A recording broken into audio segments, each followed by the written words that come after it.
All right, we're gonna run another episode, y'all. Episode 78. Here we go. In three, two, one. Hello, hello, hello. And welcome back to another exciting episode Of Live, Let Thrive. Yeah, and today was episode 78, and today we got a special guest coming all the way from New York. We have Joy Williams with the Home Sharing Association of America, the Vice President. How you doing, Joy? I'm good. Thanks for having me. Definitely. Thanks for coming on because I know you're probably busy, especially with everything that's going on in New York. Matter of fact, because we just seen in the news, because we're in Texas, and we just seen in the news that you guys actually had a big victory. So how is that coming along? So we did have a big victory. But it's a temporary victory. So it is a temporary injunction against the law that the city council passed, which they basically wanted to take all of our information, those people who are using Airbnb or any other home sharing platform, and then give it to the Office of Special Enforcement, which is basically law enforcement. So the police of the Airbnb world.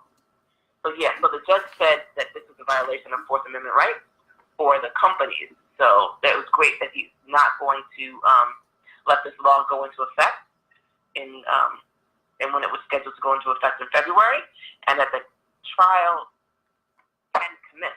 So we don't know what the city's going to do, but we're prepared to continue to fight. Wow, that's awesome. I mean, at least because the city that we have a city down here called Grapevine, and they just kind of had the same thing. They banned Airbnb. And what they did was they pretty much got an injunction against the city and kind of puts a temporary, kind of like I guess you could consider it a grace period, right, if you will. So you can continue to do it, I guess, and without any fines or penalties. So, and I noticed, and one thing I really stuck out to me about your group was you guys are home sharing. In your association, do you guys distinct yourselves from like people who, hey, they have a house over here and they Airbnb that, or you guys stick it only to people that home share, like people that live in their property? So we don't make that distinction really, because really the problem with making that distinction is to assume that we want to agree with some part of the law, and we don't, and then to say that we're defining what kind of property you have. So most of us are sharing our homes and live in them, but that there's no distinction for that in the law. So the current law says that anybody, whether you live in the house or not, if you're renting out an entire unit, and I own a 3-family, if I'm renting out the entire unit 2 or 3, then it's illegal. So we're not judging that because we think the law is wrong and that we need to fight the law, right? So we include everybody. We include people who don't really care for people who use Airbnb, and that would include like people who do bed and breakfast, the more traditional ones in the city. There's no law that permits them to do that, but they like to make a distinction for themselves. They like to think of themselves differently, and they don't want to combine themselves with us. They think there's some benefit to it, and I don't see it, but we would welcome them if they want to participate with us too. So. Okay. Wow. So was it like during this whole home sharing, while people were doing Airbnb, because one of the problems we had here in Texas was the city of Arlington in particular, which is where the Dallas Cowboys play. They were actually collecting taxes from the hosts, and then they were trying to put pretty much stipulations on it. But they had to kind of overturn it because they were collecting tax money. Was the city of New York or any of the boroughs in New York, were they collecting tax money from any of the hosts? Or? So no, and not in any of the boroughs they weren't collecting taxes because I think they recognize that would be a problem. But in some of the counties in upstate New York and upstate New York, they are collecting taxes. So and some of those counties have made agreements with Airbnb. So it depends on where you live, specifically how this is how they look at it, and it's different in every county. Wow. Okay. Because I know you guys are particularly in New York. Do you guys like plan on expanding to other states? Like have a HSAA chapter in New York, not New York, but in Texas or Washington State or something like that? Yeah, so we plan to expand wherever anybody needs the support. So we have had talked to other people and tried to help them out when they request from us. So, and there are a couple of other organizations throughout the country, I think, that are similar. But yeah, we definitely want to expand, and we feel that even if not under our banner, that we need to be a more organized force nationally, because that's what the hotel industry is doing, and how they're getting information out that is really disinformation, and we want people to be informed no matter where they are. Because I think as a collective, we have more power and just more information, and then we can figure out what it is we're fighting. I think in New York, it's hard for people to really know what's happening. And the city's not helping us in that regard. So you think, this is Steve, by the way. How you doing, Joy? Good, Steve. How are you? Pretty good, pretty good. Sipping on a Corona currently. Anyways, a question. Do you think that the city council is in the pockets of the hotel industry? Definitely. Well, we know they are, and we know largely that they are receiving money from the city, from the hotel lobby. That is public information, so I'm not speaking out of turn on that. When this law came up to be passed,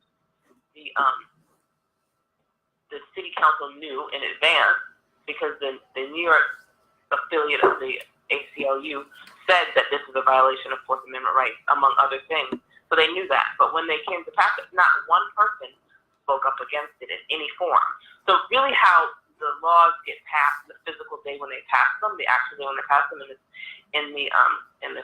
chamber, they have a number of laws that they pass. So each person will affirm that they're going to pass all of these things. So they're not putting up anything that they think is not going to pass. So, well, some people will say, I have an issue with this, I have an issue with that. Even though I have an issue with this law, we're going to pass it. I'm going to vote for it. Or they'll say that I'm going to vote against it. But really, what happened that day was not a single person in that chamber said anything against this law. So clearly, this is a problem to us, because this is our new speaker, Corey Johnson's initiative. He came out highly against Airbnb when he started, and he got Carolina Rivera to introduce this bill. So those are the people that were standing on the side of the bill, and the people feel that they have to support that. Otherwise, whatever they're due for the rest of the session won't be heard. So there's a problem in our structure, but a problem in this bill, and they are all, not all, but the majority of the people in the city council to get money from the hotel lobby. So they are definitely in their pocket. Wow. That's crazy. It really is. And I'm happy you keep bringing up the Fourth Amendment. So it sounds like pretty much the city of New York had people actually going to people's houses and walking in and inspecting them? Well, so there are two things. So the city has been doing that. So, and I'll tell you about me, but the law itself says that they want so much information. They want our names, addresses, our what kind of units we have, and we're fine with that. But they also want things on how much money we're making. They want a whole, like, where this money is going, the accounts that this money is going to. So they want more information that is reasonable.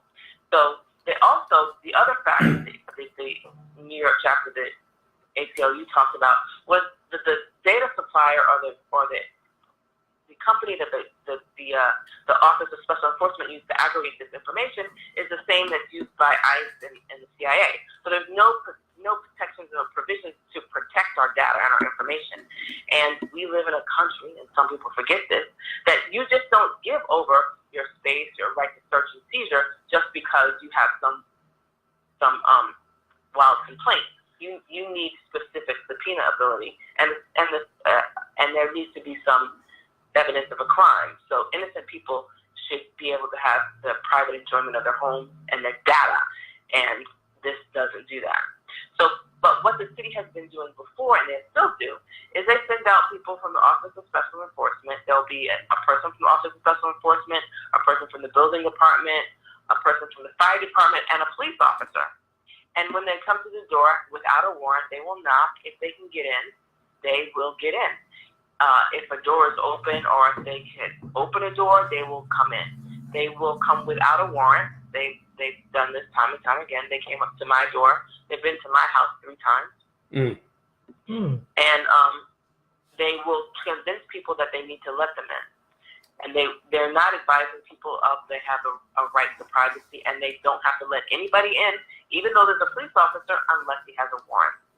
So once you're in, once they get in, they write tickets for anything from the top of your house to the bottom, wherever they are. So, and that's their goal. It's not a compassionate thing, because when they came to me, I had the second time they came to me, or it could have been the third time they came to me, I had gone to court once, and I thought I was doing the right thing. I had gotten back a dismissal for one part, but not for the other. So I assumed that they were together. And the actual other part went to another address. It didn't come to my address. So I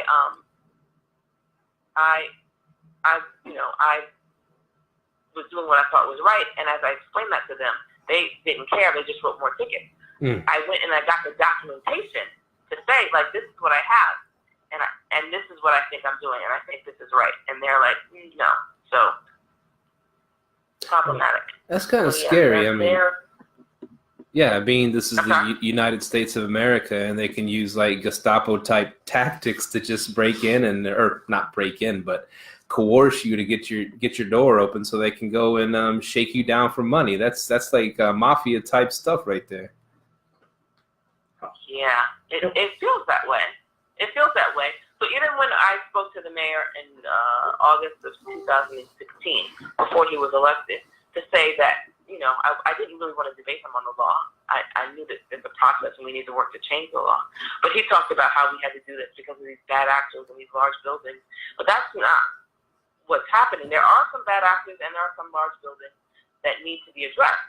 But for the most part, and they know by my address, they can look up the property, that I own a 3-family house. So the claims that they're making are largely untrue.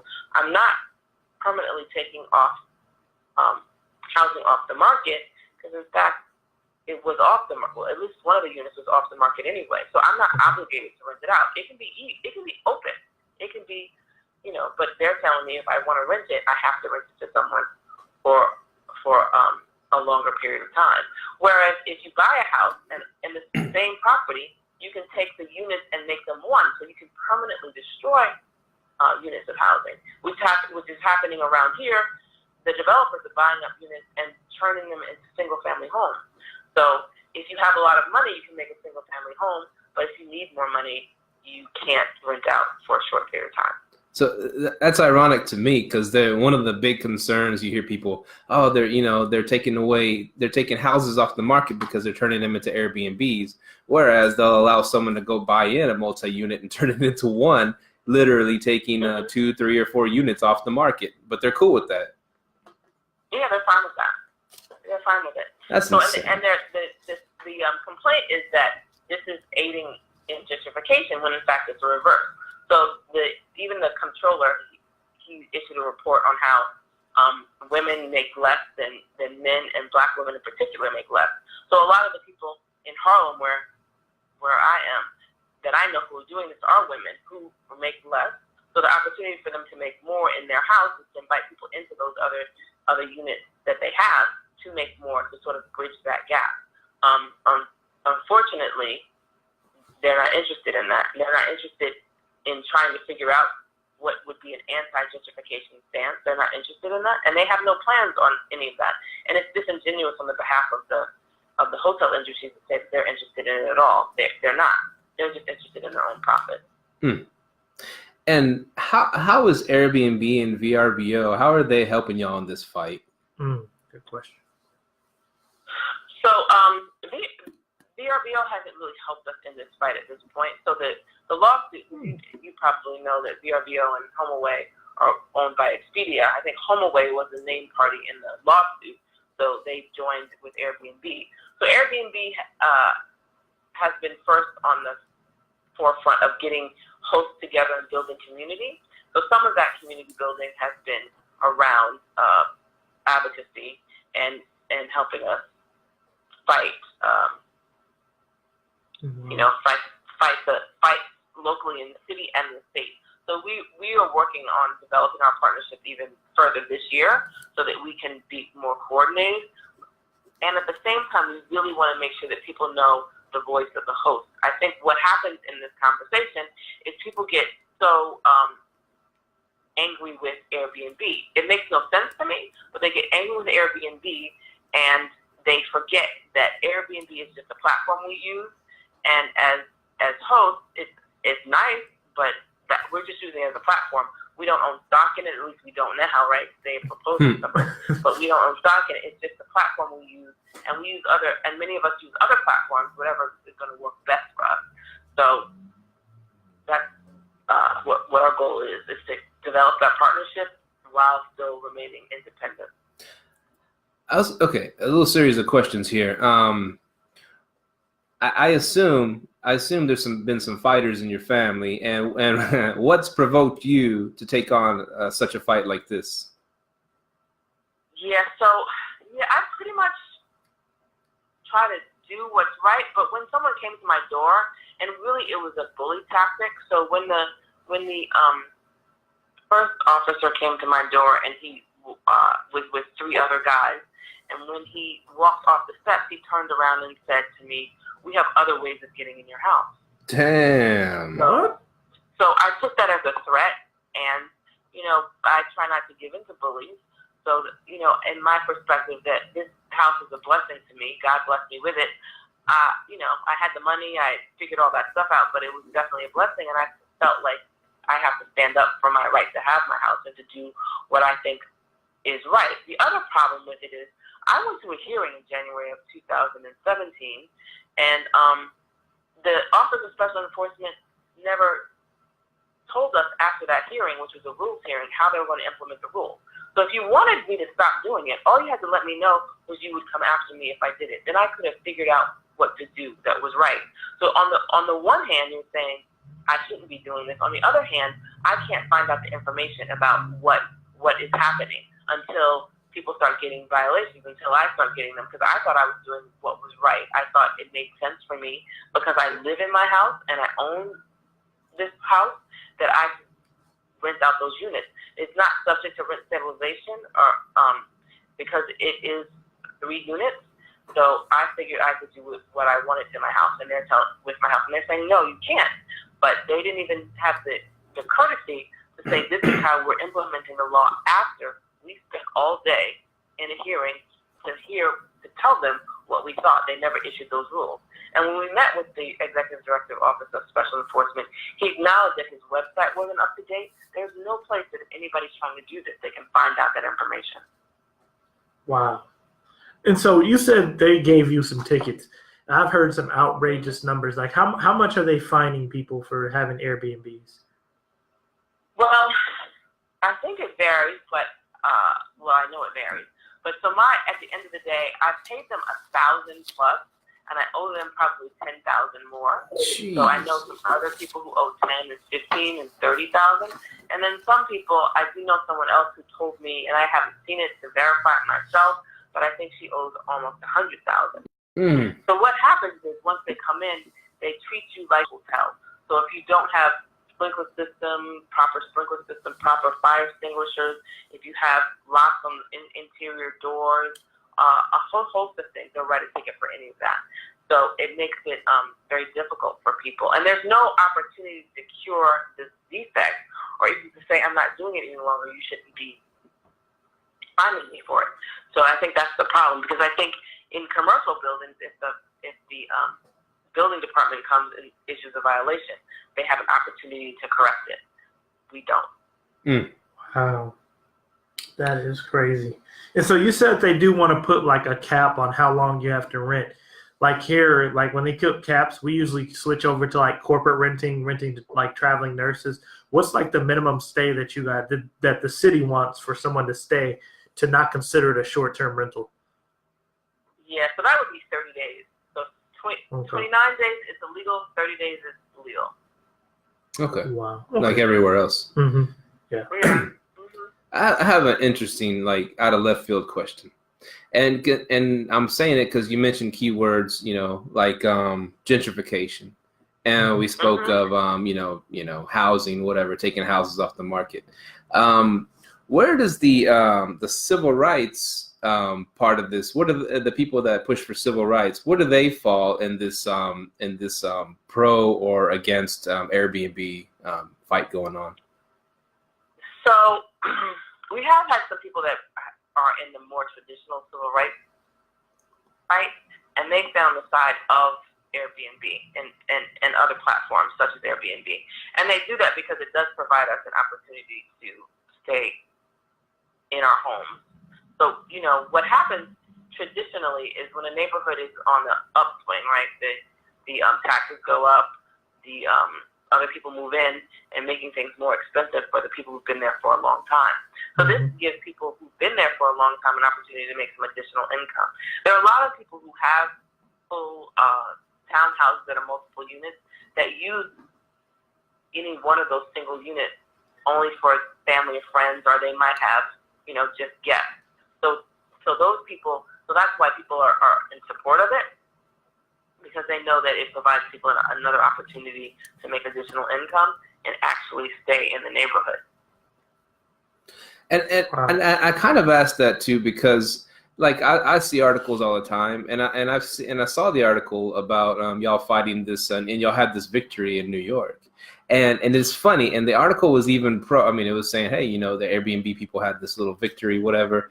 But the picture they showed, it talked about the Airbnb fight, was a bunch of people of color, like us, and holding up signs against Airbnb. And that's the picture that the newspaper, or I say newspaper, online paper, decides to put forefront. So that's why I was asking that question. Whereas you say it's the opposite. People of the civil rights, movement are for Airbnb. But if you look at the news, you look at the footage they give us, from LA to New York, it's people of color. Looks like they're against Airbnb.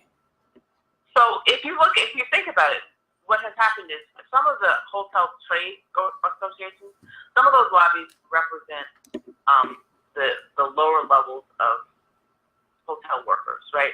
Because the trade organizations itself, they represent the management and the hotels. But so the lower levels of the trade organizations of the working class, and I say lower level as in lower receiving lower economics from the hotel.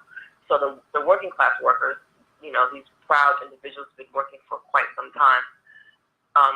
In this fight, they're aligned with the overall hotel lobby, which represents the CEOs and the companies, and the CEOs making $11 million, right? So $11 million to someone making $15 an hour. So the hotel trade is aligned on other issues with other organizations that want to protect union workers. So they have positioned it such that union workers may feel that they're at threat.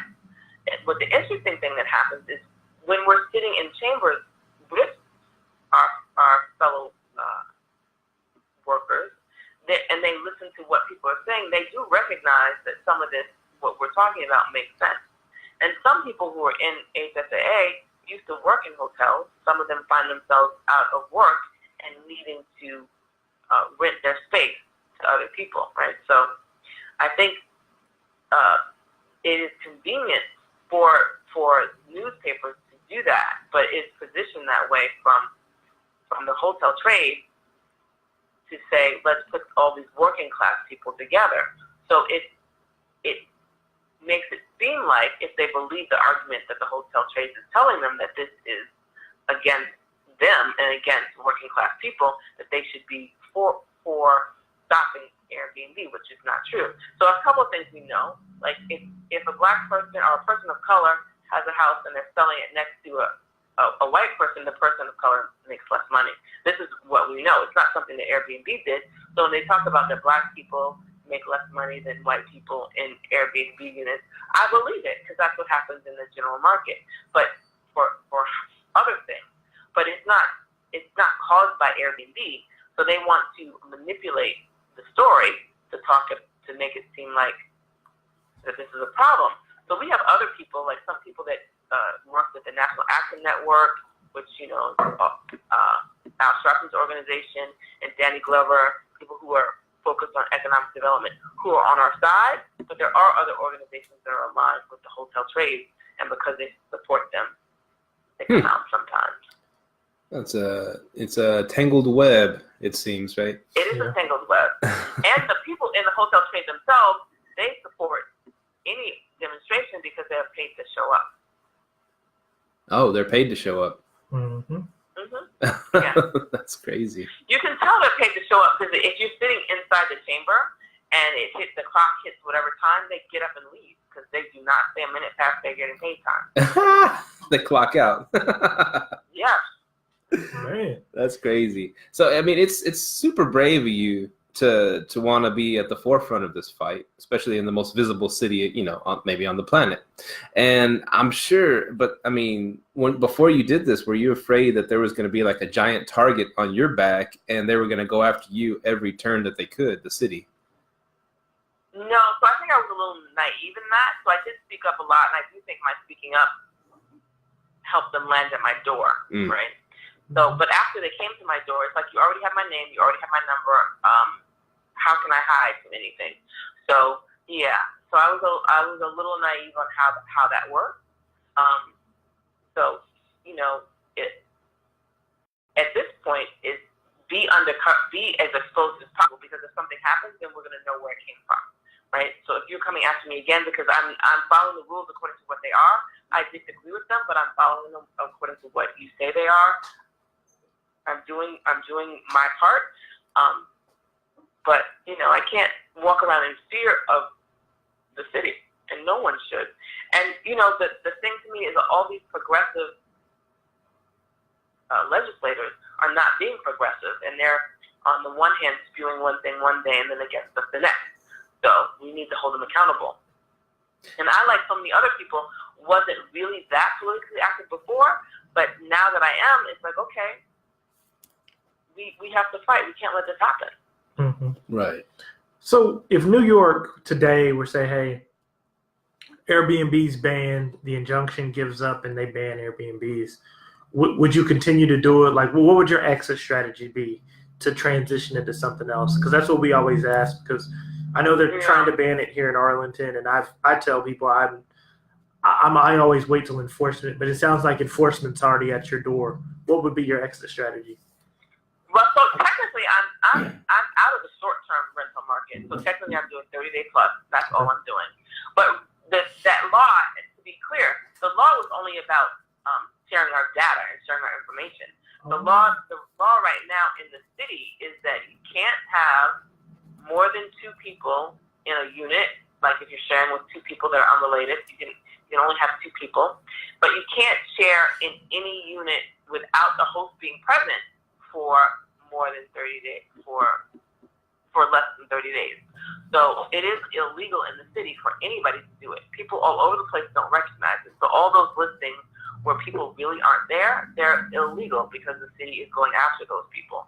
So I might go back to doing it longer term just because I want to, hunker down and fight it and not be bothered with this fight for now, and then go back to it at some other point, because the law is going to catch up. People are going to fight, and that when people really recognize that what they're doing is legal, because they don't know it's illegal. They thought there are so many people that own 1 and 2 family homes that think that what they're doing is legal, and it's not. So there are 860,000 5 family and fewer homes in the city. And I think the number of those that are Airbnb listed is minuscule. So the actual impact is small. But the people who are doing it, they think they're legal. They think they're legal. So once they figure out they're not legal, then hopefully they'll all join and be more active in the fight to make it legal. And then we can have the law change. And we're looking to spend some time with the state again this year to to pass legislation that will make it legal and start a registration process. So I'm not opposed to giving the city my information, just like I register and get my driver's license to register to do short-term rental. They just don't get all of my information. There's no reason that they need to know how much I'm making. It's not their business. I file my taxes, that's how they should get it, but they shouldn't get it on a month-by-month basis on how much we're getting from each person. It's not their business. They shouldn't know. There are a whole bunch of things that they shouldn't know. I have a right to privacy, and I think that they're overstepping their bounds. So we want to make sure that everybody knows what the city is after, and everybody knows what we want. We want fair, clear rules, and they're not clear. And people think that this victory is the end of the game. This victory is just temporary, and it doesn't change the law, and they're still going after people. Wow. That is crazy. That's cool that you're at the forefront leading the fight, and we really appreciate it all the way over here from Arlington. And before we dive further into the fight part, we forgot to we'll ask you a little bit. How did you start Airbnb and yourself? How did you choose to do home share as opposed to offsite? And and how is that going? And how is it how did it change your life? Yeah, so I was actually at a conference, and one of my tenants texted me and said that he was breaking his lease. So I was debating what to do because I'm working on my own venture to improve the health of people of color. So, which is, my personal experiment. It's not easy to do. Clearly, we still have these problems, but it was a way for me to make additional income and then cover my bills as I worked on my own business model.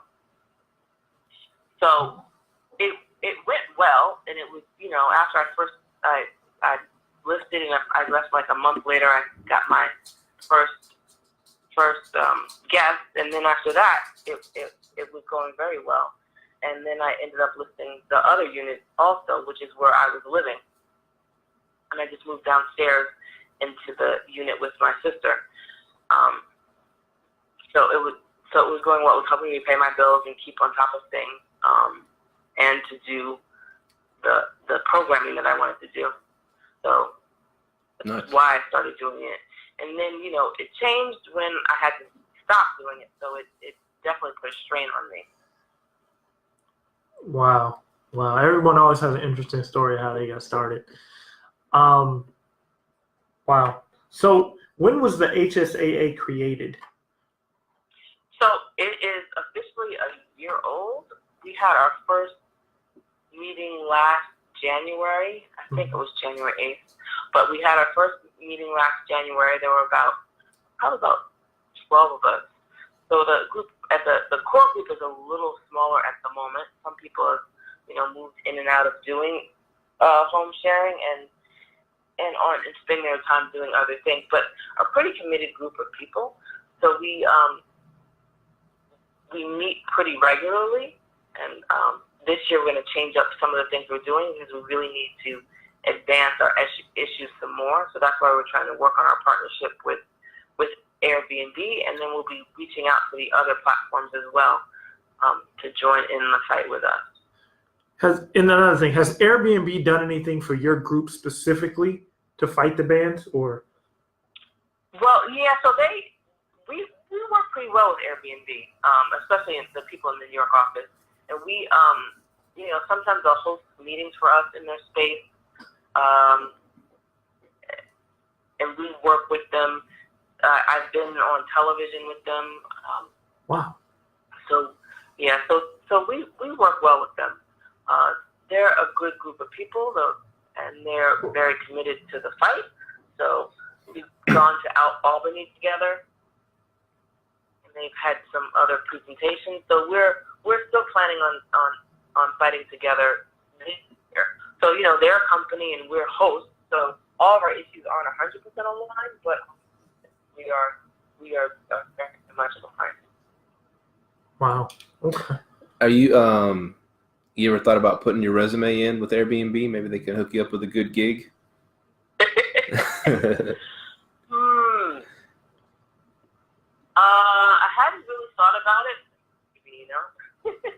But I think, I think it's their advantage if I run as executive director, the HSAA, then I can be the voice of host. Because once there's this thing that happens when legislators start talking to people who actually work for Airbnb, the vitriol, the hatred, the pity that they give is ridiculous. And I think it is at the point where it's difficult for productive things to happen when it is Airbnb and legislators. When we have constituents, I think they haven't paid as much attention to us as much, but they recognize that we can impact whether or not they keep their jobs. So we're hoping to make more of an impact on them to let them know that we're really disappointed that not one of them, not one single person on the city. I get it. And we need to come at it to a different way. So the city likes to talk about, well, we need to meet with Airbnb to come up with a law. And I think that's ridiculous. You don't. You need to come up with something that's fair and just and that actually helps the community, and then Airbnb can implement it. And I think that we can help in. Sorry, you're breaking up. Oh, sorry about that. I said when they get in the room with Airbnb, they're just too angry to do anything productive. Yeah, just the shouting matches go on, right? Mm-hmm. Yeah. And, Airbnb is not 100% innocent here either, but they need to do a better job together. So we can mitigate that by working with us. Right. They need to take a more active role, I think. Because, you're New York City, capital of the world kind of thing. And so Airbnb has a lot of interest in the bigger cities. So cities like us, like over here in Arlington, they're really not reaching out, really not trying to offer us much help. And, in our struggle against them banning it, altogether. And we're, the thing is, Myka asked you earlier about if you're differentiating yourselves from the remote hosts. Mm-hmm. But you said, no, you want it to be all packaged together. And that's a different angle to take, because a lot of cities allow it if you're home sharing, if you open up your home to Airbnb out of the rooms. Whereas what they don't want is people to just snap up houses just to turn them into Airbnbs, turning whole, this is what they're saying, is turning whole city streets into just nothing but like a long line of hotels, little mini hotels. But for the most part, the cities haven't messed with home shares as much as they have with the remote hosting. But you said from the get-go, y'all didn't want to differentiate from the remote hosts. And has there been talks to okay, let's just go our own way, let them fight their fight, we'll fight our fight? Well, so we're not making a judgment about people. We don't ask people to say X, Y, or Z. So we're not making that judgment about them. So we do support people in particular who are living in their own units. So in the city, though, while we have over 3 million units of housing, and some of those are in large buildings and some of those in rent-stabilized buildings. So we permit anybody to be a member. We're not telling them that they can't be a member, so they can come get the information. And we want fair rules. And at the end of the day, the rules probably will have a preference for people who are living in their spaces. And some of those rules in larger buildings, people probably won't be able to do it at all. And then in other places where they have rules, where they have like block rules or other rules, those things will be regulated. But according to the city, everything is illegal. So we weren't making that judgment on who could come to a meeting and who could learn what's happening. Because people don't even know some of them don't even know what they're doing is illegal.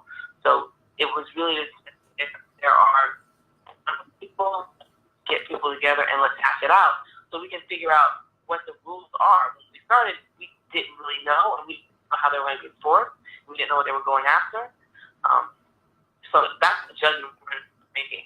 At the end of the day, definitely want proper registration. And our goal is to have that in units that are not rent stabilized, which would be 5 units and less, and 5 units secure. On that property. Hey, you're cutting out. You're cutting out a little bit there. All illegal. Unless you are living in a unit and the people are in the unit with you, it's illegal. Doesn't matter if you live there or not. And they're not saying, oh, if you live there, we appreciate you. No, they can't stand any of it. So we need to say, this is what's happening. So people know, if you don't live here or if you live here, you are going to get fined. Right. Wow. And so, going back to the whole, we'll touch on the home sharing a little bit. I mean, do you see it as a positive force in the neighborhoods, where you're at? And do you see, has it changed your life for the better? Not just the monetarily, but meeting people from all over the world kind of thing, and just like showing them the real, the real New York. Yeah, so I think it has been good. I've helped people who, they're from here, so people are from all over the world, but from New York at the same time. They come back because their family is here, but their family doesn't have enough space for them and their families. So I think that's been a great opportunity. It's good. Other people come, students come, and then it helps the community, our local restaurants and other things get more support. So that's good because it helps my community on a longer term basis that, these things are viable because other people come to them. So I think that's helpful too. My neighborhood is changing, and it's not all what people would expect, but mostly good. So I think it has been helpful. Some hosts spend a lot of time with their guests.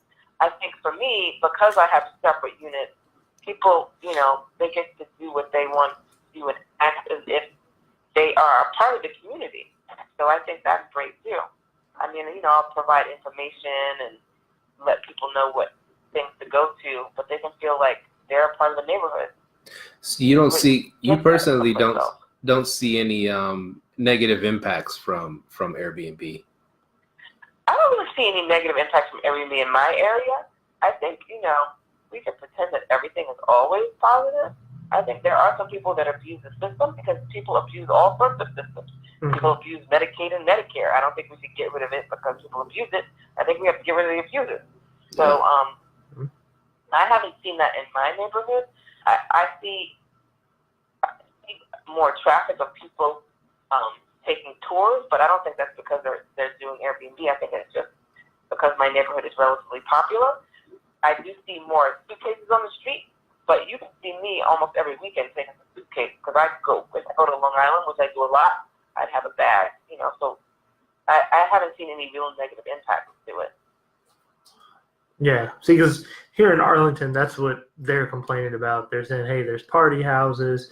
Our fight's a little bit different than yours. Ours isn't really backed by the hotel industry. It's more or less backed by complaining neighbors. So when people started getting complaints, they started telling the city, then the city brought it to the forefront. So it sounds like our fight may be a little bit different, but I don't know if it seems like y'all probably have a tougher way to go because you're dealing directly with the city council. Yeah, and what people have complained about party houses and that.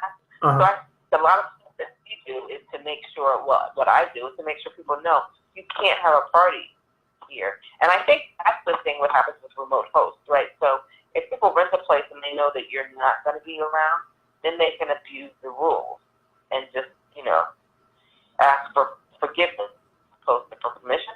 But we do have stuff that some people, those are issues. But for me, I really had people to have parties here because they know they can't.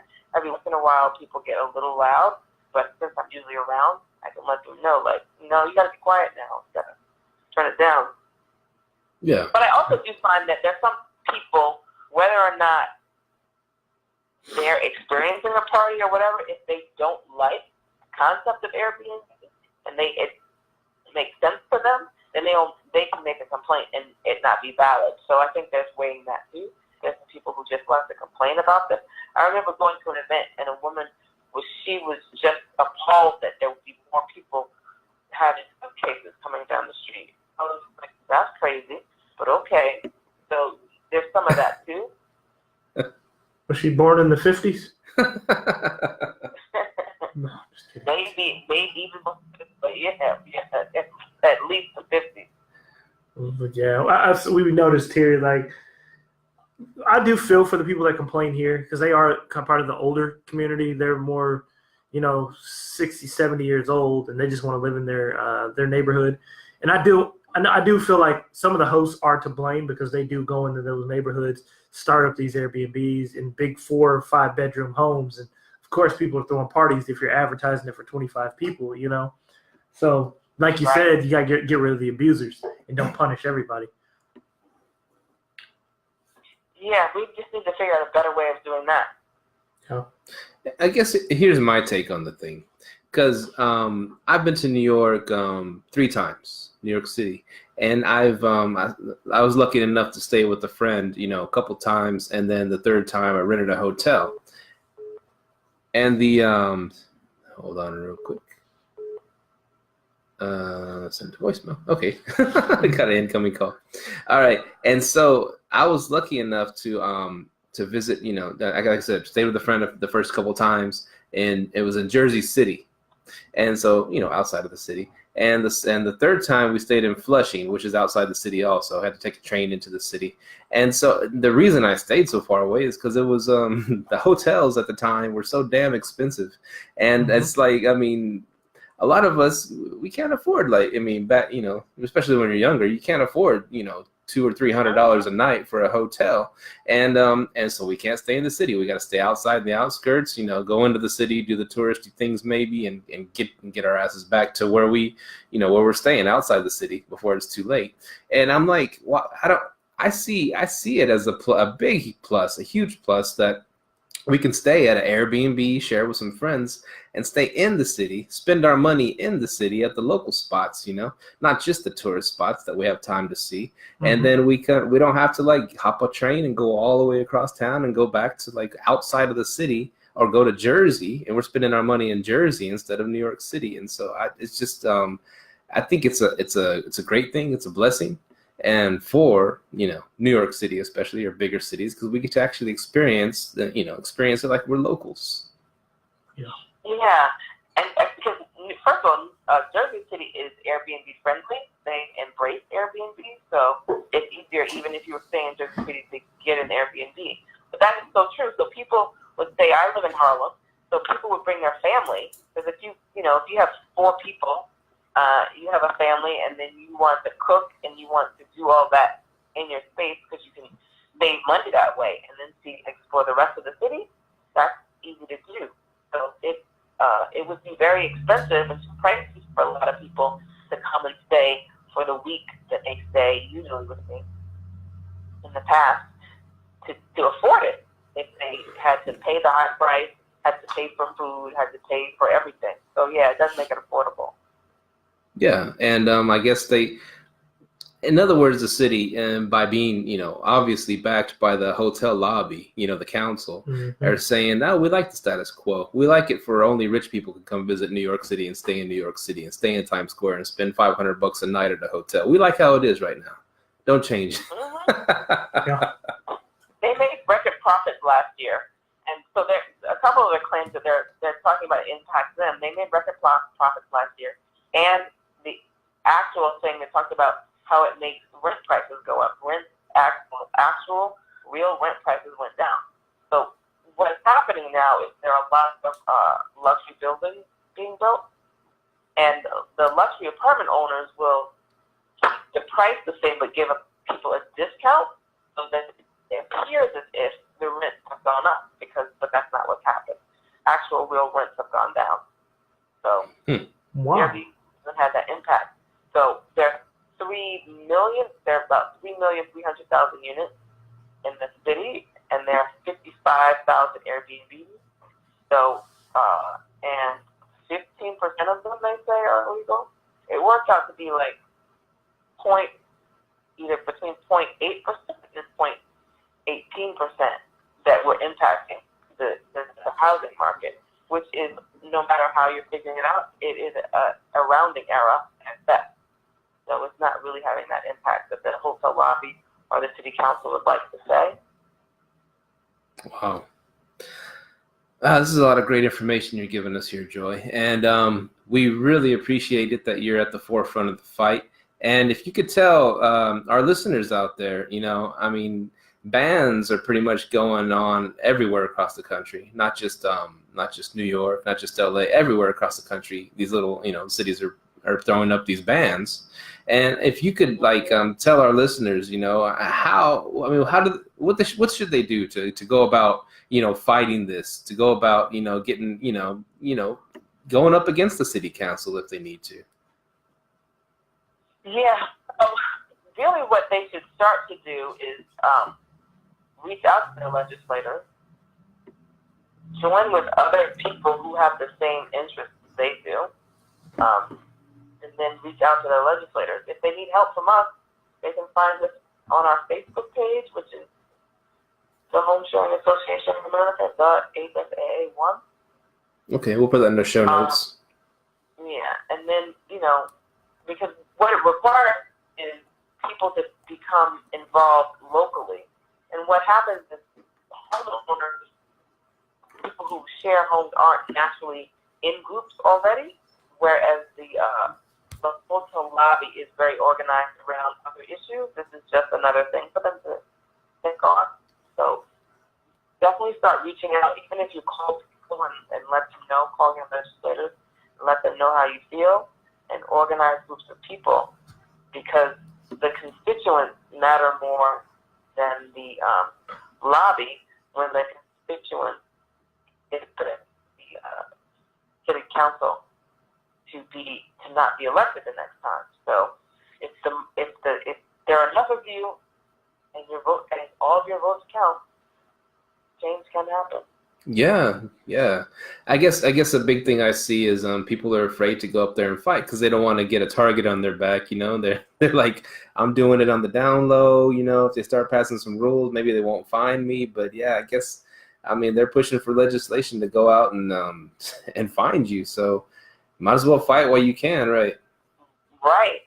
And then the other thing, because I feel like it's a slippery slope. If you let them do this, they're going to do something else, because they're going to find something else to do. If they're going to take away your right to do what you want in your house, then they'll move the line. So we have to hold them to what's right, because it'll be something else. You think that's not going to impact you. And even if you're not home sharing, but you've heard about this, you really need to make sure your legislators know what you feel. They need to know that you think you should be able to do this in your house. Now, you shouldn't be able to have raucous parties that disturb the neighborhood, but if you want people in your house, it shouldn't be a problem. Yeah, it reminds me of a story I just read about New York City about, it was the mayor wanting to go after bad landlords and confiscating their properties. I'm like, whoa, confiscating property. That's some communist stuff right there. I don't know. Yeah, so recognize this mayor thinks he's progressive. I don't understand what that is. He and everything is punitive. How about let's figure out how we can rehabilitate that landlord? So the he's saying is he is just going to see his property and take it over, as opposed to figuring out what's the problem with these people, and we're going to start from there. We're going to see property. Ridiculous. That's some scary stuff. So yeah, I guess tell our listeners, Myka, they should get out there and fight and yeah. make some Speaking noise. of fighting, so we just got a message saying the Arlington PD is knocking on people's doors, similar to what they're doing in New York, and they're telling people that they were given a list of names and homes that were short term. So I guess they're trying to take those same tactics here in Arlington. So. Yeah, so let the people know that you still live in the United States of America. If people come to your door, they need to have a warrant. Yeah. Don't be afraid that they're the police. They need to have a warrant. The best way, though, is not to engage with them. If you can avoid opening the door for them and them not recognizing that you're there, that's the best strategy. Because one of the things that happens when you open the door that you have to be especially confident in the way that you deal with them because you are annoying human beings, right? They're just humans who think they have the authority, and they will tell you anything. You know, we watch enough Law and Order to know that police officers will say all sorts of things, right? They will tell you anything to get inside. They are not your friends. They're not your friends. They are doing their job, and their job is to write as many tickets as possible to make as much money as possible. This, for New York City, is a revenue-generating operation. This is not about. Don't think this is about making the city better in that respect, because they could have issues. They could issue things, and they could send you notices. They don't have to come. They can say, "We heard that you was wrong. Here is a warning. You fix it, and we'll be back." That's not what they're doing. The shakedown. Yeah, that's exactly what it is. Well, thank you very, very much, Joy, for hopping on and really opening our eyes, and thank you for being in the forefront again of the fight. And we really appreciate that. Airbnb hosts everywhere appreciate that. Yeah. And any parting words you want to say to our listeners, and any advice you got for them? Yeah. Well, so first of all, thank you so much for having me. I'd love to share the story to let people know what's happening. But the one thing I do think that people should do is really try to stay informed as to what's happening, and to try to put pressure on people. It is clear that the squeaky wheel gets the oil, so we need to be less fearful, because if we cower to bullies, they just keep bullying, and that is what's happening. The people are bullied. So don't let them bully you. Awesome advice. Awesome. Thank you so much, Joy. Yeah. And we will share all your links on the show. You can get in contact with her directly if you'd like. I mean, if that's cool. And then you could, check out the fight HSAA. We'll put the link on there for that. Yeah, and we'll be sharing it, letting people know about your guys' Facebook page as well, the HSAA. Yeah. Well, thank you so much. Oh, thank you for hopping on. Thank you guys for telling the story often. We love to hear us sharing the story about home sharing. Oh, yeah. We love home sharing. We're all in this together. Yes. Yes. All right. Take care. Thank you. You too. Bye-bye. Bye-bye. That was Joy from the HSAA, the Home Sharing Association of America. There you go. And some eye-opening stuff right there, man. Yeah, that was eye-opening, and it was funny as soon as we got that message saying that Arlington PD is knocking on people's doors, asking them if they have a short-term rental. Wow, man, in America. And I and Mahogany asked the lady, "Hey, did you provide your contact information?" And she said yes. And at the meeting at the city hall. That's why I was like, yeah, I'm good on that. Data collection is easy, man. Damn. Just walked right into it. Yep. So, it's getting real out there, y'all. Yep. It's getting really real. And so I guess, tune into, we're a small part of this. Tune into us, if you want to try to stay abreast of the situation. And we'll do our best to get y'all the information, you need. Yeah. And we appreciate y'all listening to our show. And we hope to keep pumping out some good stuff for you. And man, get involved, fight the fight. Don't let them just roll us over like they've been trying to do. It's your house, it's your property. Fight for it. I mean, if we don't have property in the United States, what the hell do we have? Yeah, and it's funny. She brought up the Fourth Amendment. That was something I never thought about. Like them coming to your door. They can't come into your house. You have rights. So that was a really good point. Yeah. Not that I'm going to open the door when the police knock anyways, Myka. No, hide the door. No, I'm playing.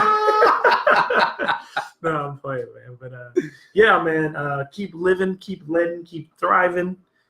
This is episode 78. 78, man. We're 22 away from 100, man. We're right there, bro. Man. We'll probably put something special together for that episode. Cool. But yeah, man. Thank y'all for listening. Check out our merchandise at liveletthrive.com. Check out our YouTube page. We got all the videos coming soon. Check us out on Twitter, Facebook, and Instagram. Instagram, definitely check out the Live Let Thrive page and the Share Bed and Breakfast page. We're always dropping some good game on there, man.